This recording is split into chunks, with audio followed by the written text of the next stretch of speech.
ফাঁকা মাঠে জরুরি অবতরণ সেনাবাহিনীর হেলিকপ্টার। দেশ জুড়ে মক ড্রিলের আবহের মধ্যেই আচমকায় ফাঁকা মাঠে নামলো সেনাবাহিনীর হেলিকপ্টার। আতঙ্ক ছড়ালো এলাকায়।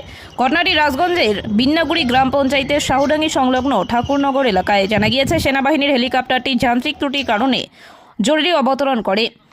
স্থানীয় এলাকাবাসীর মধ্যে এই নিয়ে কিছুটা আতঙ্ক ছড়া এলাকায়। শিলিগুড়ি শালুগড়া হেলিপ্যাড থেকে উড়েছিল হেলিকপ্টারটি এবং ইন্ডিয়ান অয়েলের ভূগর্ভের পাইপ লাইনের রুটিন তল্লাশি কাজ করছিল। মাঝ আকাশে সমস্যা দেখা দেওয়ায় হঠাৎ পাইলট দ্রুত সিদ্ধান্ত নিয়ে নিকটবর্তী ফাঁকা মাঠে অবতরণ করে। শাহুডাঙ্গি ঠাকুরনগরে ফাঁকা মাঠে জরুরি অবতরণ করে। খবর পেয়ে ঘটনাস্থলে পৌঁছায় নিউ জলপাইগুড়ি থানার পুলিশ। বর্তমানে পরিস্থিতি নিয়ন্ত্রণে। এই ঘটনায় হতাহতের কোনো খবর নেই।